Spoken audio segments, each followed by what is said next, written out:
Good evening, ladies and gentlemen. So, welcome to Aisha Alabbar Art Gallery. Today, we are hosting the paying tribute, tribute to women panel discussion, and we would like to thank you for your presence. And I know it's very busy; it's a peak time, and everybody's hungry. So thank you very much. We appreciate your time and your spirit with us. So as we are celebrating Women Month, throughout history, woman is the pillars of family, the architect of society, and the partner for development and progress. It is a constant reminder that women play a significant role in the fabric of our society. In general, we women, we are different by our physical state, our social and emotional aspect. Even the way our body is crafted, we're different. We give life to others, right? Aisha Alabbar Art Gallery is hosting the first panel discussion to pay tribute to our mothers, our sisters, the wife and the daughters. If we women understood and master our power, we could remake this world a better world. We have a great reservoir and stamina of energy that men don't necessarily have. Yes. Today you will witness powerful message from 4 different women coming from different parts of the world. There are women artists and there are leaders in the industry. So ladies and gentlemen, please give a round of applause to our panelists tonight. Moving on, I will explain to you how it will go. So I will introduce the panelists and then I will throw them some questions, and at the end you will be able to send some questions as well. We'll have a Q&A session, yeah? So let me introduce Amani Al-Sahli. I pronounce well? Al-Shali. Yeah. Amani Al-Shali. She's an Emirati conceptual and portrait photographer. She has developed a passion for photography at the age of 13. And throughout photography, she discovered her love for editing and photo manipulation. At 19, Amani was diagnosed with major depression and PDD. She graduated from university with a bachelor's in interior design and worked as an interior designer while dealing with her depression by creating conceptual images. She portrayed herself in words that only exist in her mind. Thank you very much, Amani. So now, thank you. So now let's move to the beautiful fashion designer, Natalia Gorbatyuk. I pronounce it well. Correct. Holding a PhD degree in history and MD in linguistics. After completing her successful career in international oil and gas company and living a busy business life in the cosmopolitan environment of Moscow, London, and Geneva, she has found her home in Dubai, where she's living her dreams in the vibrant community of the dynamic city. She is a wonderful leader, founder and CEO of a niche fashion brand, Sophie J, being an aspiring speaker and a founder for the first of its kind in Dubai Fashion Club, Fashion Talks with Sophie. Next to me, we have the amazing Abia Abdullah. She's a Saudi filmmaker based in Dubai now. She knows for her short film, Trails of Lights. She was first screened at the Golden Falcon Film Festival in 2018 in Riyadh, of the unbanning cinema in Saudi Arabia. Awarded among the Ambassador of Gratitude and Happiness in UAE as an active young member in the society. Her work highlights psychological story in an artistic manner. She believes through being a filmmaker, she has the power of telling stories that inspire change. She loves telling stories So tonight you will tell us some stories. Sure. Okay. Thank you, Abia. Thank you. And now we have another wonderful woman, Esra, hailing from Egypt. She's an assistant lecturer in the Faculty of Applied Arts Decoration Department since 2013. She holds a master's degree on human anatomy for artists. She's currently doing a PhD about unusual beauty form of females, as you can see here, in contemporary mural painting. She's very passionate about human body. Esra has also won few awards. Thank you, ladies, and it's indeed an honor for us to have you tonight on this panel discussion. So now let's start with whoever. I will first. You are here. Okay. Yeah, sure. So how did you start your journey as an artist or as an entrepreneur? Yeah, actually, it was like some lady, beautiful lady. It was my professor, and I studied English literature in Riyadh. And that lady, she was like reading my stories, and then she discovered that I have some images in the stories, you know, going on, that I can write something that you can screen. And she advised me to go and study like script writing, and I chose London, of course, St. Martin's in London. Yeah, it was like, yeah. That's and we great. started, yeah, of course. Then we came here with my family and in Dubai, and we started to just meet and gather each other like as young filmmakers, and yeah, we started production. It was That's like, great. yeah, for Thank sure. you, Abia. And Natalia, how did you? What inspired you, and how did you start this journey? Well, for me, being a fashion designer was my third biggest challenge in my career. So previously, I changed drastically from being association professor, and after completing my PhD, I decided that, okay, now it's time to do something really applicable in life. And I wanted to be in the stream, so every day, because for me it seems like my thesis was covered, my topic was covered, so, and in front of me just boring years of sitting and teaching students same subject every year. So I decided, okay, I need to try business, and I was lucky enough to join one of the biggest Russian oil companies, and I spent 15 years with that company, and actually company transferred me in Dubai.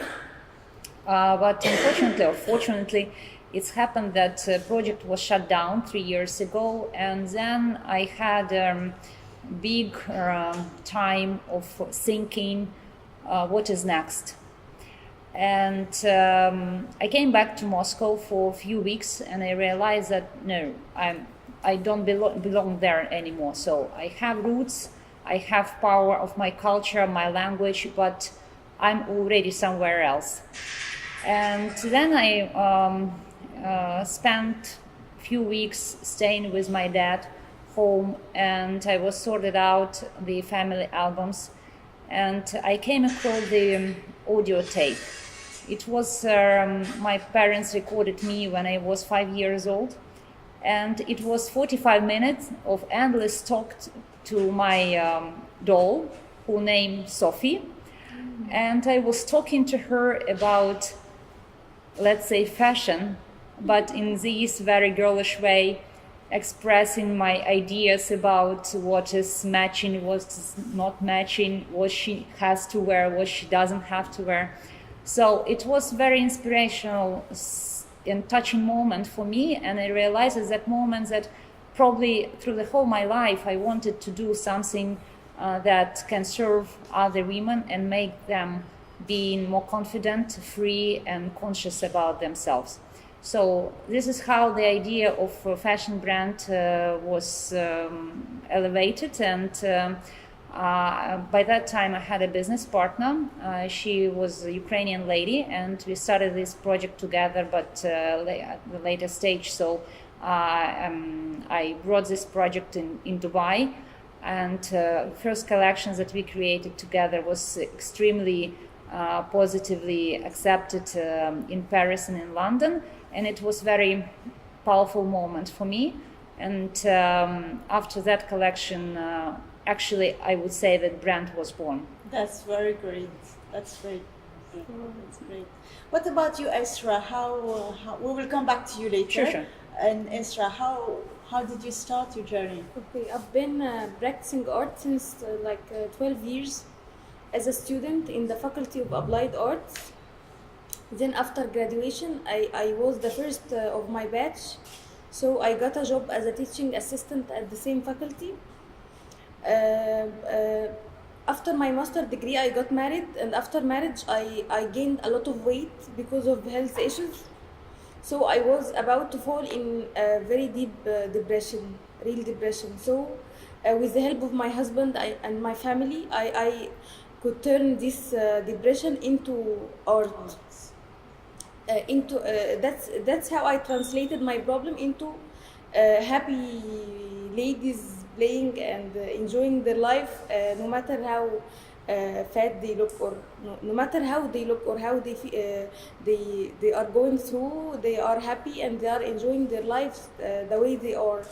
That's how I started this line of fat ladies paintings. That's amazing. Nice story. Well, they're not fat. They're absolutely yummy and beautiful. I cannot stop watching those videos. Thank you. behind us. Thank you. What Full of about habits, you, yeah. Amani? How did you start your journey? I was always into photography. When I was in high school, it was something I always experimented with.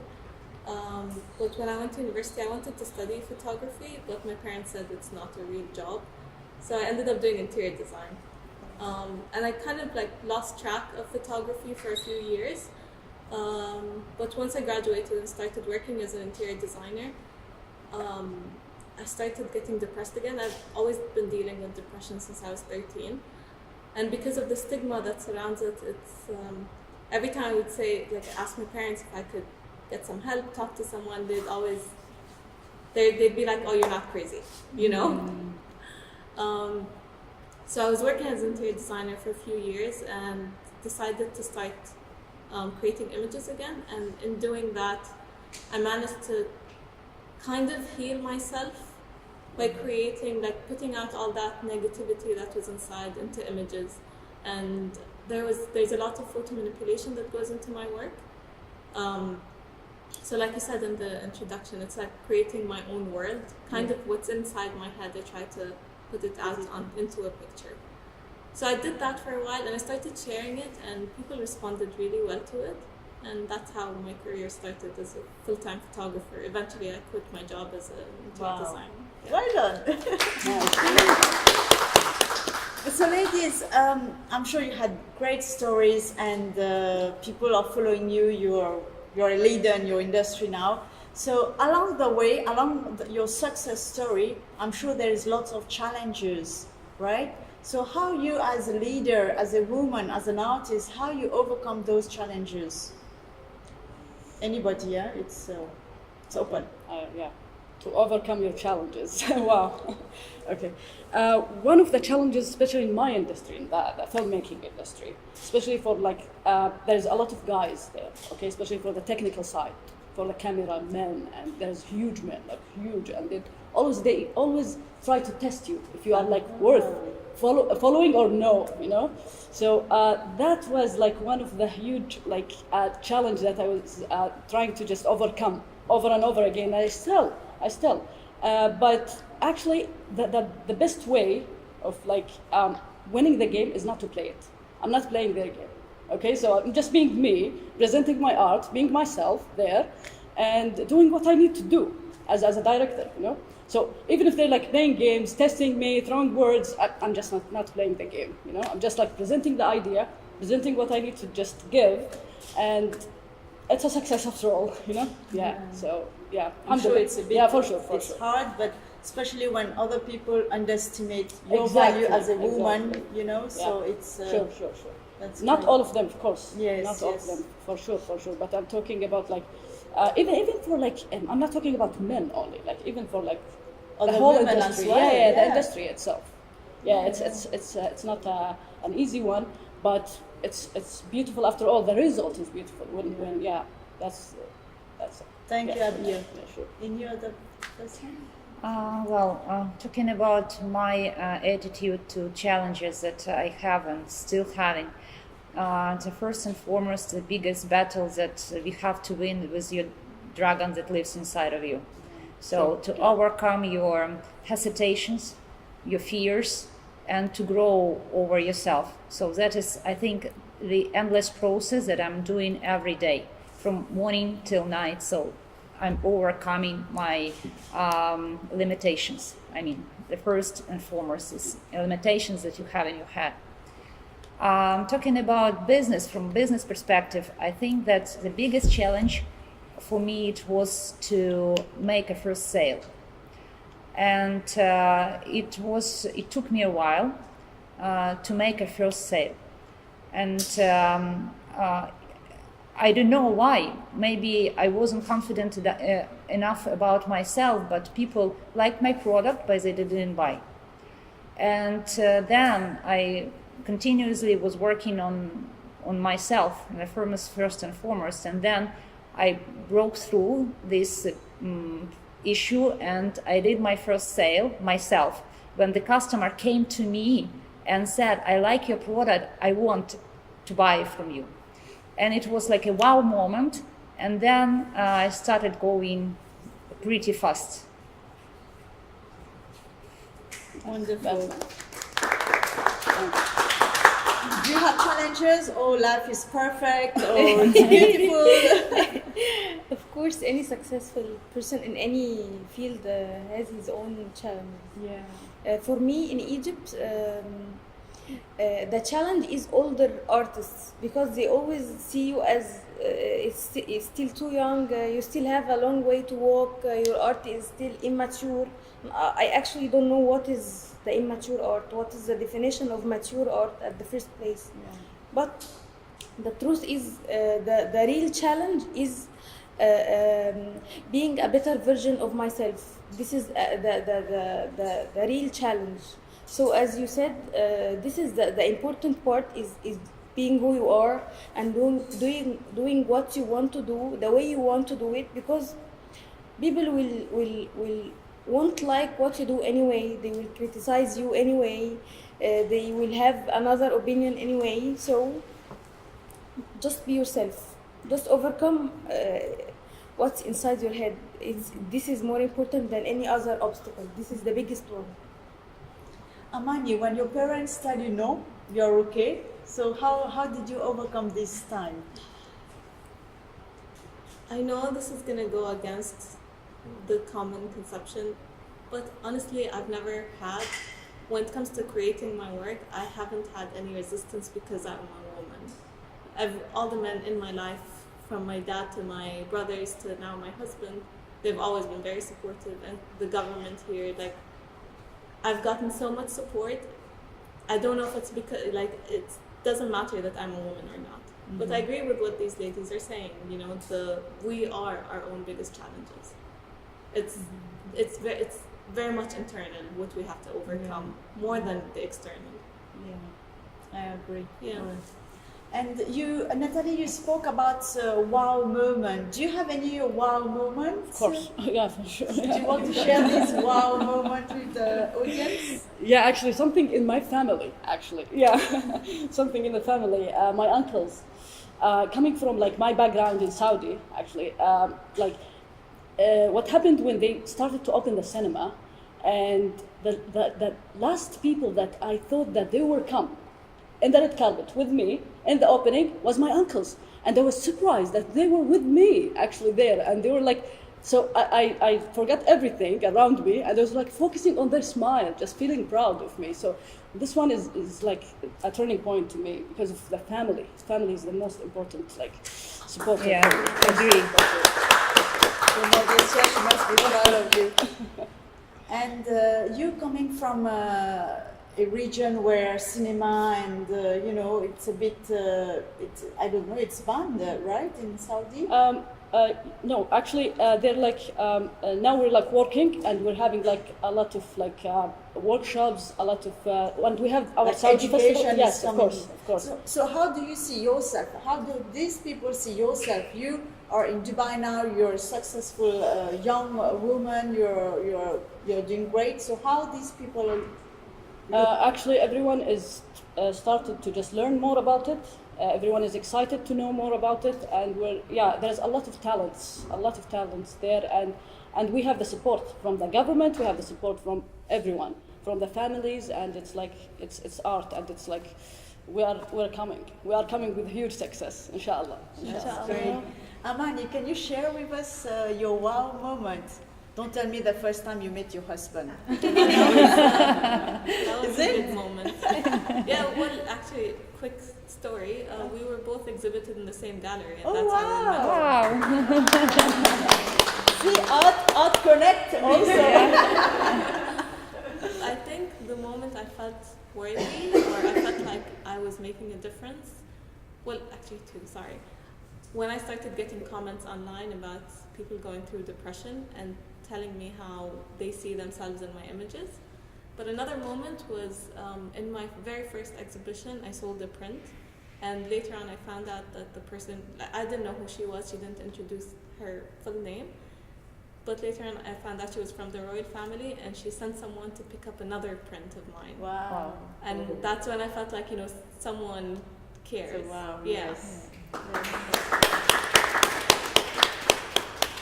Isra, do you have any wow? Yes, I'm very lucky. I have a plenty, but the first one was when I first made a group of those paintings, and they were exhibited for the first time ever with 10 of Egypt's most prestigious artists.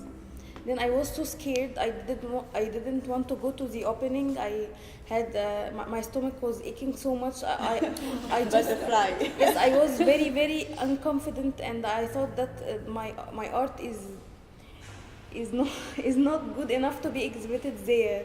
Then the moment my husband encouraged me a lot, and he forced me to wear very beautiful clothes and go to the opening. And the moment I entered the opening, I found out that all my paintings were sold out, and I am the only person in the exhibition. Yes, and they were sold out from the day before when people saw the photos online in the advertising. So they already. And I was the only one who sold ever in this exhibition. That was what? Wow. An inspiring moment. Yeah. Yes, it Well was done. very Well inspiring done. moment. Alhamdulillah.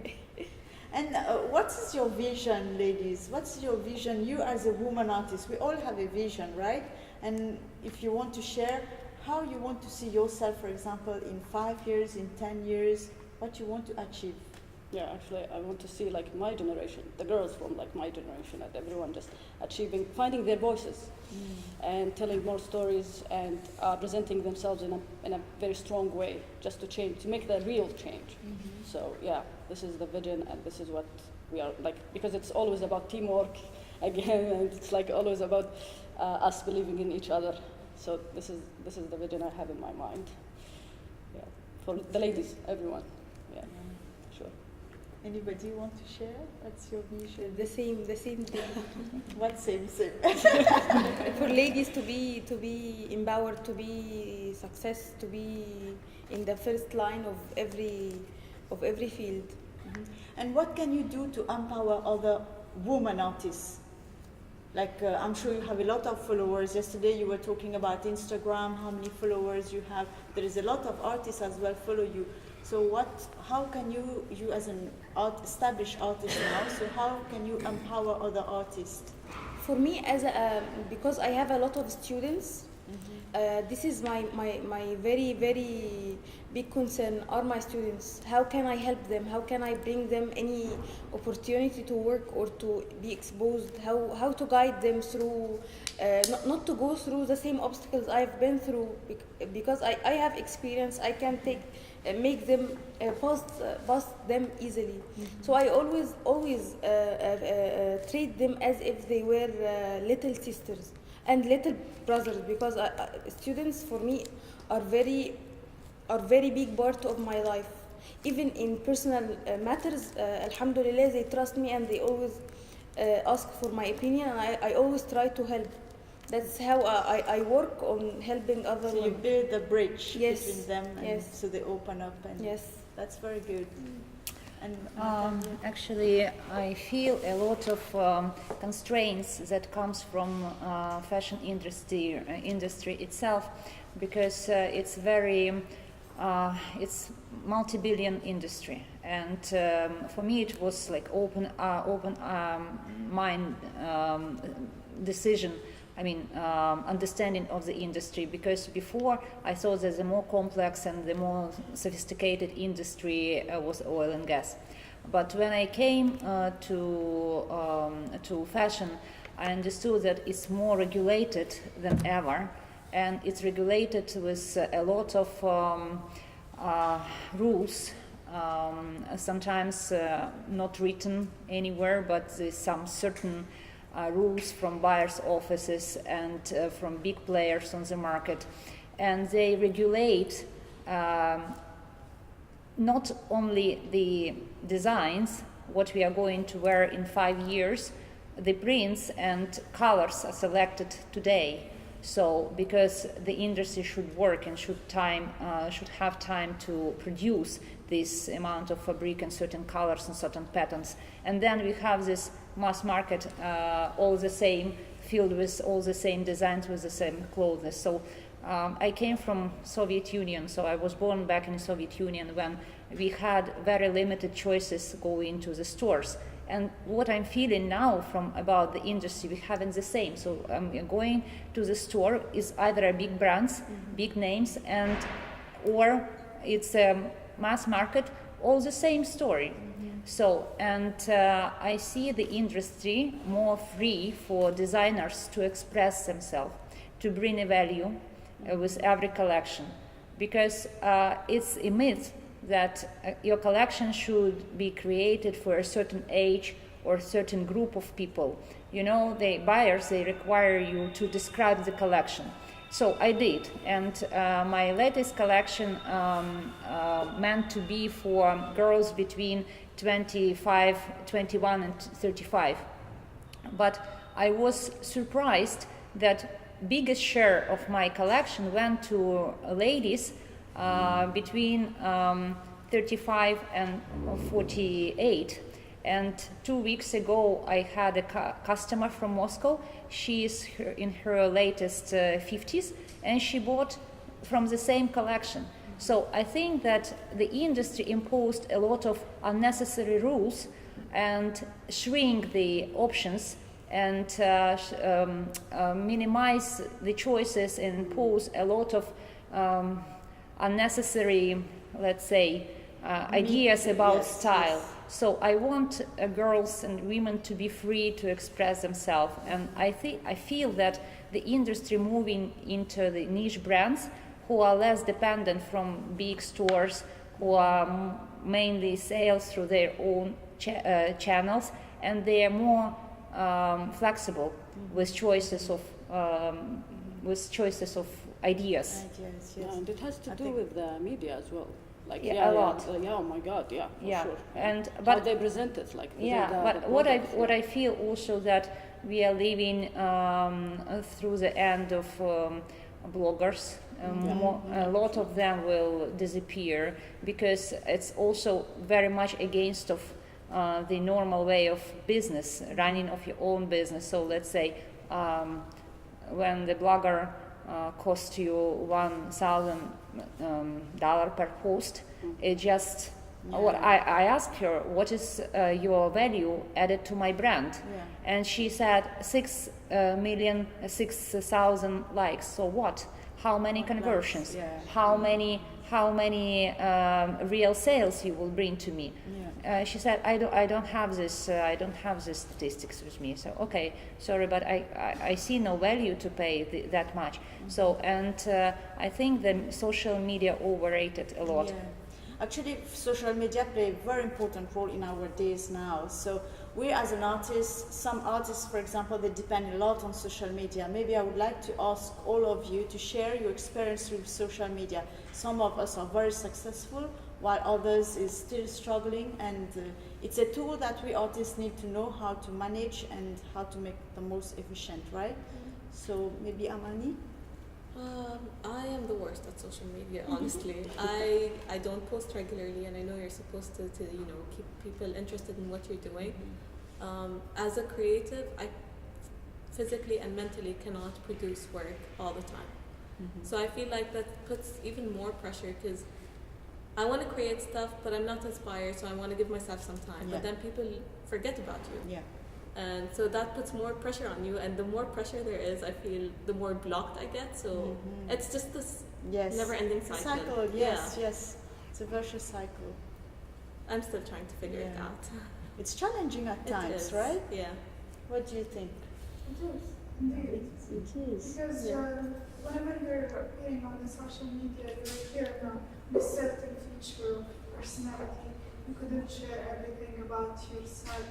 You're going to be under the spot with lots of judgments upon no reasons. Whenever even you just like dress in a certain way, we're going to ask you that there is like an iconic model of the appearing on the social media. There is like an iconic lifestyle of having like certain kind of food or certain kind of lifestyle. Yes, exactly. And if you just like disappear for 2 days or 1 day, you may start to lose some of your followers. Yeah, that's right. Let's hear a little bit about Esra. Yesterday we had a very powerful discussion about social media. Maybe you can talk about your experience. We heard the view, and now we will hear the reverse side of social media, especially Instagram. Actually, they are right. Social media puts a lot of pressure on your head. But an artist should at least know how to the principles of self-promotion, because you don't want to be put in that situation to go to someone to help you, but he's just making advantage of you, because nobody can describe or promote your art better than the artist himself. So the social media can be very harmful if one is so exposed and keep posting a lot about his personal life and his personal thoughts. But if you want to promote art, you have to be focused on art, and people will judge you anyway. It's a responsibility. If you, it is. But you can change lives through social media. Social media is very. There is a very thin line between how social media can be very useful and how it can be very harmful. So true. This is a true challenge. We should be trying to overcome. It's but as an artist, I think now most of the artists, they use Instagram, which is because Instagram is all about photos, right? So it's you create a new piece and then you post, so people buy actually from Instagram. Yes, for me the experience was very successful. I sell a lot of artworks through Instagram, especially Instagram, not social media generally, and I have met a lot of famous people through Instagram. And I met you yes, on and Instagram. I met you, and I'm here because of social media. Because one of my clients who knows Zaahirah, and she asked her to see my artworks, and that's how it worked for me. But I never post personal photos, and I never stop eating to take a photo of my meal. And I'm not saying this is wrong, but this is not how social media is working for me. I only share what is everything about my art, nothing other than that. What about you, Abir? Actually, it's not my thing, the social media. We're actually, for sure. I'm making my portfolio. I'm just like going to companies and just working with them. And when it comes to my group of guys, but when you do a movie, for example, you promote it through social media. Actually, I need to just put my website or something, like a portfolio. It's not the social media alone, you know. It's a way. It's one way. Yeah. It is one way, but for to look and to be more professional, it's not always to depend on social media. It's for sure. Yeah, they need to see your work. They need to know your work, what you're doing. You know? I agree. Compared to the fashion designer industry, and your industry as well. Yeah, it's the portfolio and everything. Yeah, you know? For me, I didn't sell a single piece through the Instagram.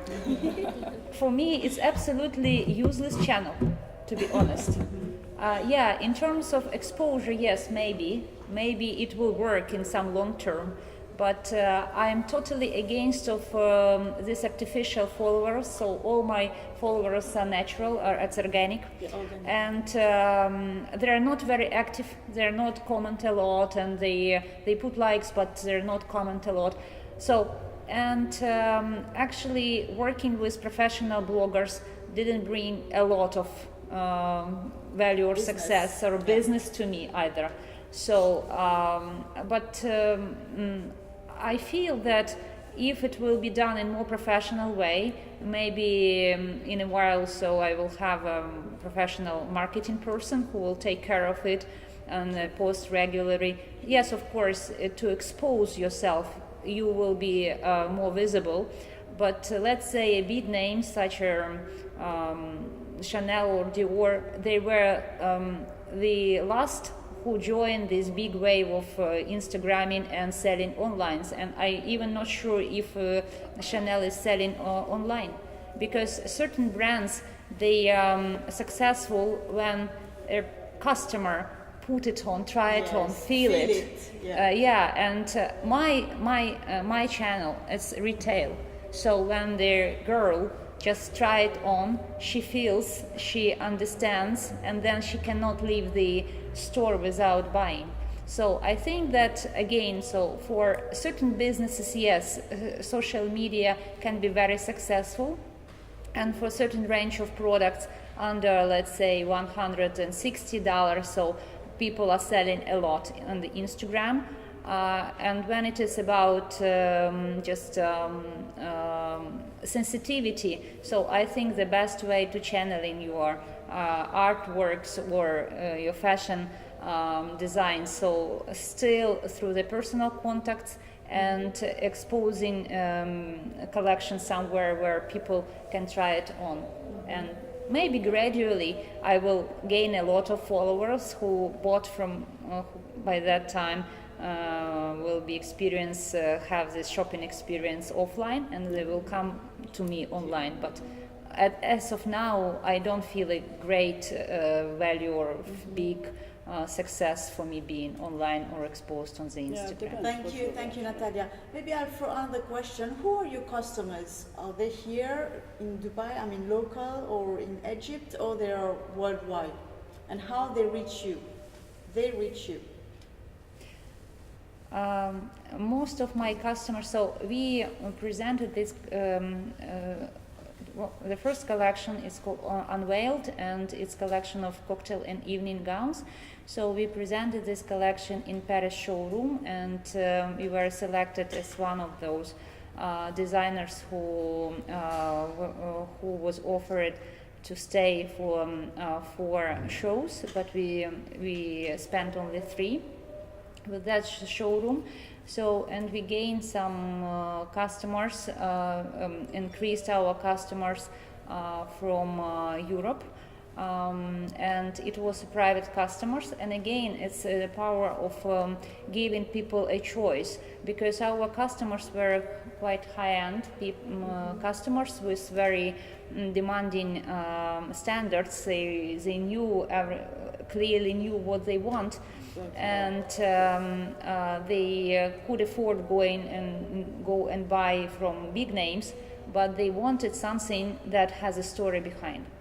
And through the talking about the collection, explaining them the value of this collection, and establishing a personal relationship, so I managed to sell through. And then in London, we also did the same. We attended a show with one platform that launched the idea of matching outfit for couples.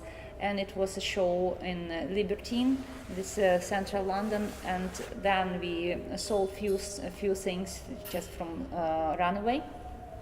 And a word of mouth started working for us, and we grew up from. And I would like to thank you, Aisha, for opening the gallery, and because it was the biggest breakthrough personally for me. I met my best customers in Dubai here. Wow. Yeah. Thank you. Yeah. First, we just met as women. We started chatting, and I didn't sell them anything, so I even didn't mention a lot about my work. And one day, after maybe 2 or 3 months, 2 or 3 months of communicating on a personal base, so one lady, she invited me to her place and asked me to showcase my collection. So, and I sold in one go. I sold 7 pieces, and she placed an order for 10 more. Wow, And congratulations. Yeah. Well done. What about you, Amani? How do you reach out to your customer? It's mostly word of mouth because so the artwork that I create, the conceptual stuff, the storytelling, that's more of stuff that I exhibit in galleries. So they're being sold through galleries. So I don't have to reach out myself. But I also shoot weddings and personal portraits and fashion sometimes. So it really is all about word of mouth for me. So if I shoot a wedding, like the girl would show her friends and they'd show their friends, and yeah. That's great. So, And yes, I have clients all over the world because of Instagram. Yes. It's And I have a lot of clients here in Dubai, but most of them are Egyptians who are living here. here. Yeah. Yeah. And can you share, Abia, what is your dream project? Something that is burning inside and that it will come out soon, maybe? Or 1 year? Hopefully, 2 yeah, of years? course, it's a feature film. Of course, it's Yes. a huge film, and it has like a message in it. Yeah. For now, I call it risala message. Okay. For now, risala message, like something that you have like in your mind that you need to tell, like the voice that I have, and it's about the last pen on earth, actually. Yeah. Yeah, I know. It comes with the risala, I think. Yeah, the last, yeah, it's gonna be like about last pen on earth. That's my, yeah, and I'm writing it actually. We're writing it now, me and my group. So and, what is yeah. the process of creating a film? Yes, we start. How yeah. do you start? You start by writing, of course. Yeah, it's the idea, and then you brainstorm, and you start the script. It's like the script is the mother of everything, of the production. Yeah, you start like by writing the script, then you break down the script with your director of photography, the person who holds like the camera and like directing under you, of course, under everything that you just manage. And yeah, we do the storyboard, and then we start to collect like the team, and yeah, of course, and actors and casting, of course. But yeah, for sure, you need to start like the idea, and that's what we are like struggling here. That we need more ideas, we need more papers, we need more deep stories to tell in our region. So yeah.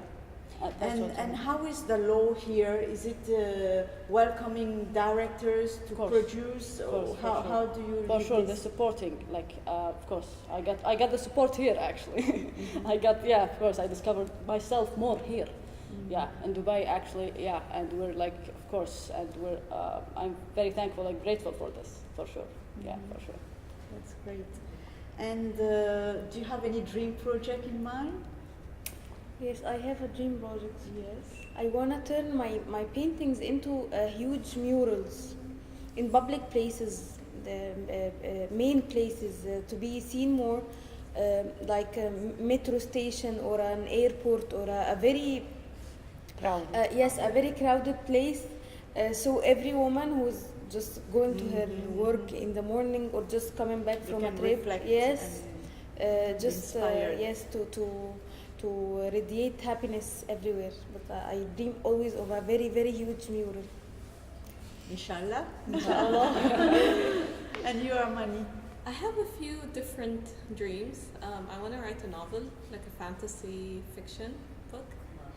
And I want to write another book where it's a mix of photography and poetry, like prose, not poetry. And the biggest one is to be in a museum. Wow. Yeah. Inshallah.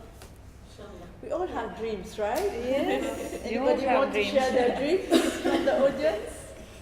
Anna? I was struck about having blockages or how to carry on with your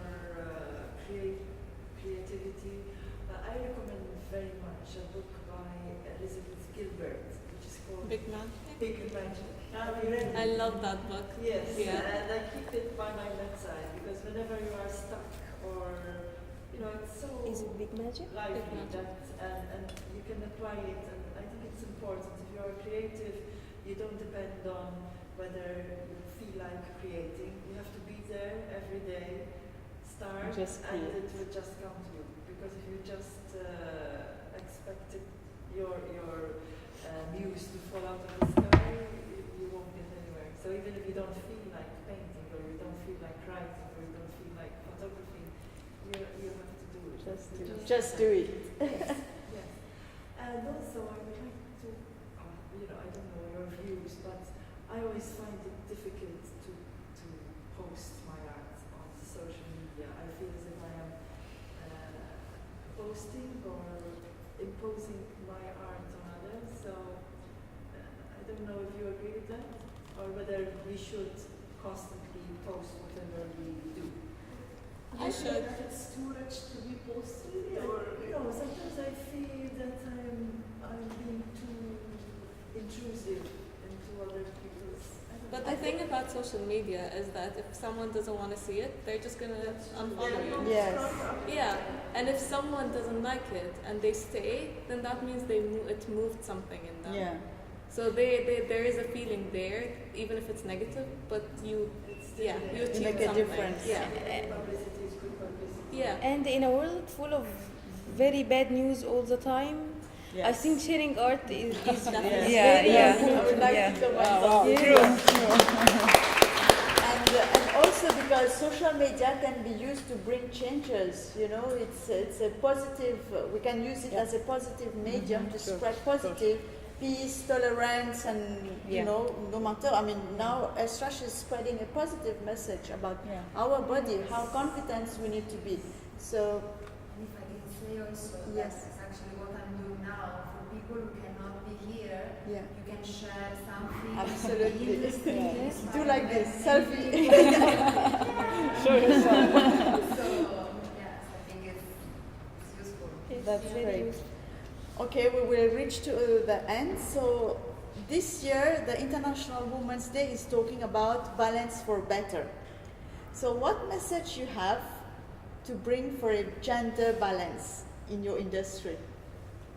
Actually, not to be aggressive. Yeah, you don't need to be aggressive. You don't need to defend yourself in a very aggressive way. And just like as a woman and being challenged, of course, you need to be just like, you need to bring this softness, this grounded softness inside of you, and to welcome everyone, just to give them the space, and to show them that actually being beautiful inside can just make change. You can make change by being beautiful. You can make change by being peaceful. So it's not about aggression at all. It's about you being to welcome everyone, exactly, and to give space, to give, to have this spirit of teamwork, teamwork for sure. And we have it. We have it as females, of course. We have it inside of us, and we need to teach the world that softness and being grounded can bring success to you. Yeah. That's true. Thank you, Adia. And Natalia? I think that the modern world has a lack of kindness.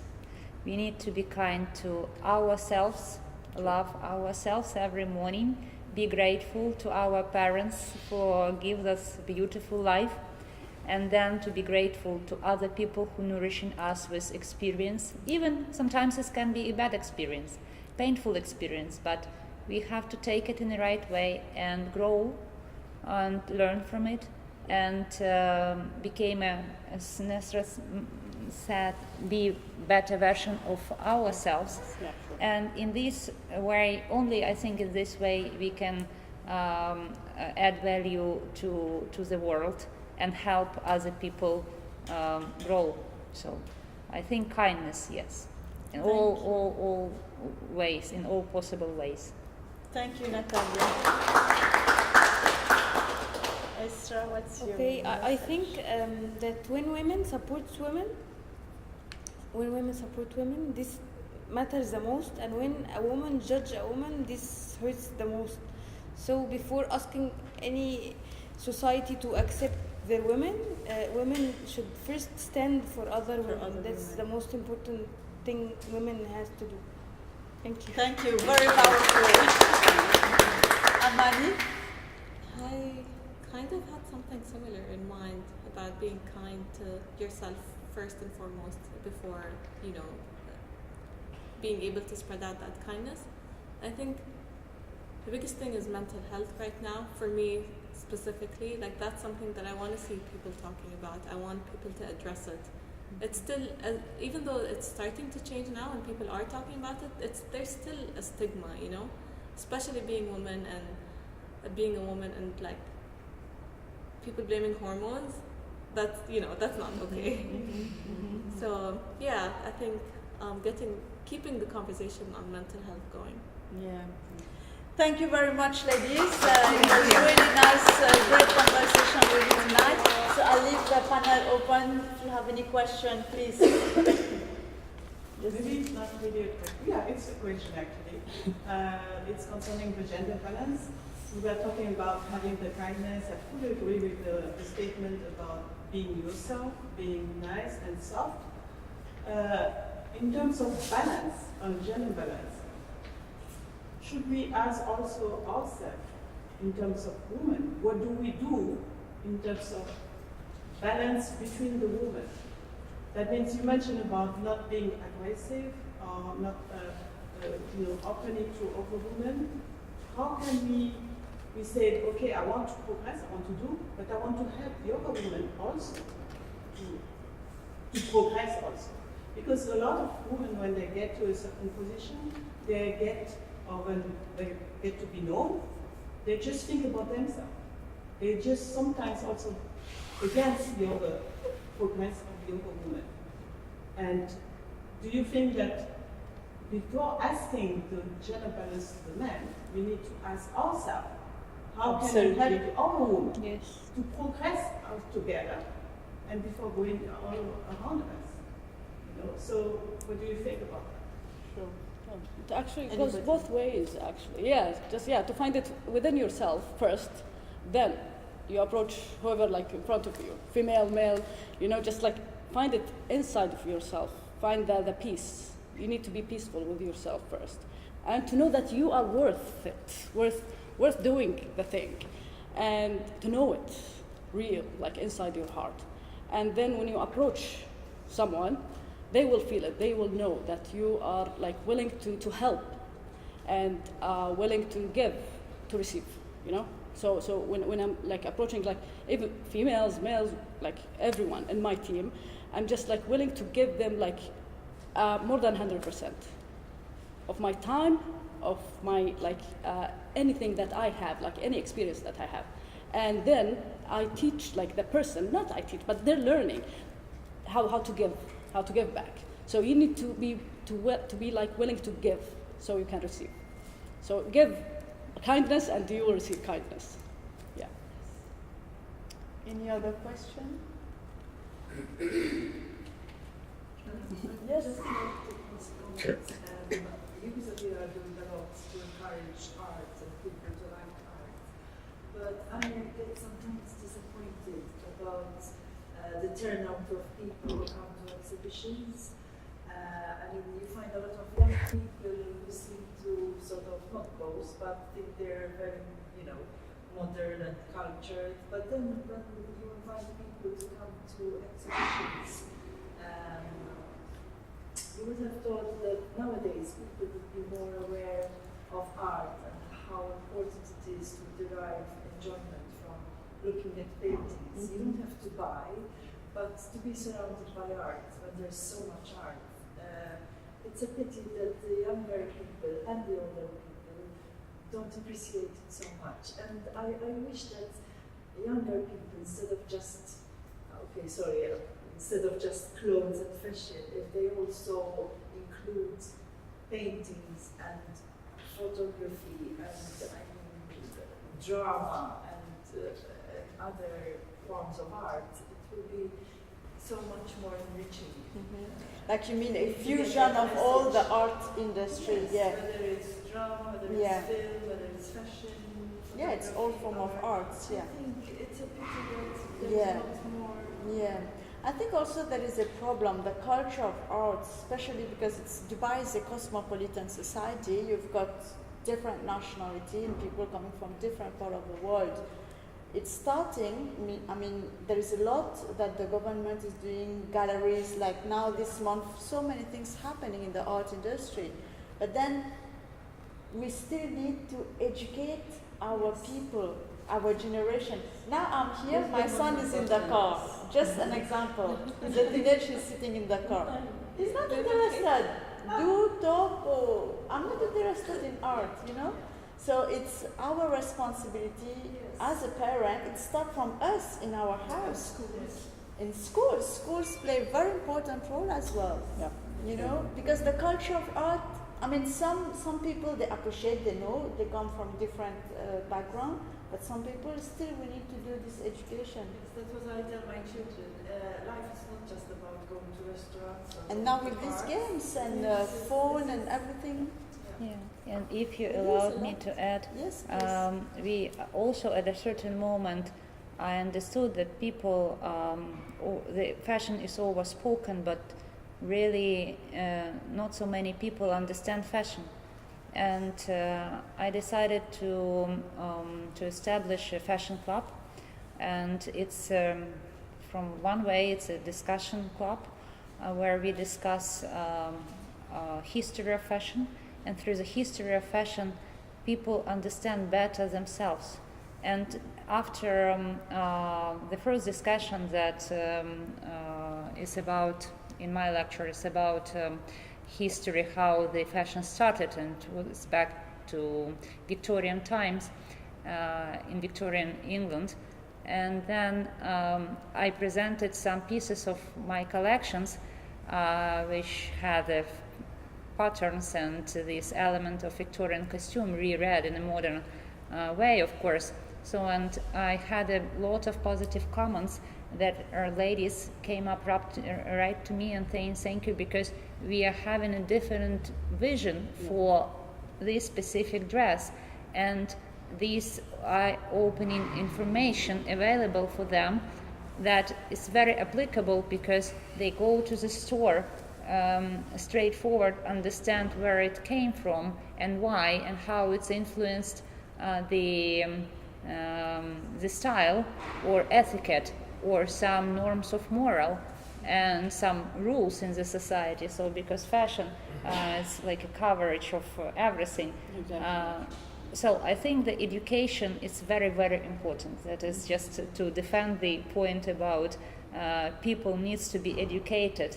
So and for us, as an artist, I see another mission of my brand, to educate people, not because they're illiterate, but just to open the horizon. Yes. In that specific area of knowledge. Yeah, sure. Learning more about the Yeah, thing yeah. makes you appreciate it. And even about Yeah. cinema or Yeah. about the art, about everything, we are all connected, and sometimes ideas came Together. like that Yeah. together. That's why you're Yeah. here, ladies.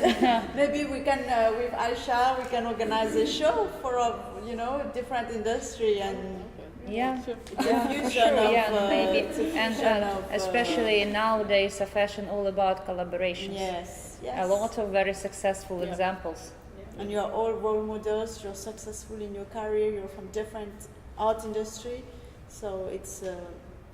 This is how women support each other. This is Exactly, yes.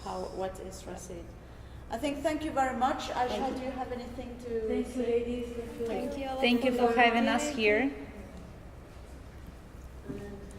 Thank you for coming. Thank you a lot. Thank you. Thank you for Thank the you. nice speech. Thank you a lot.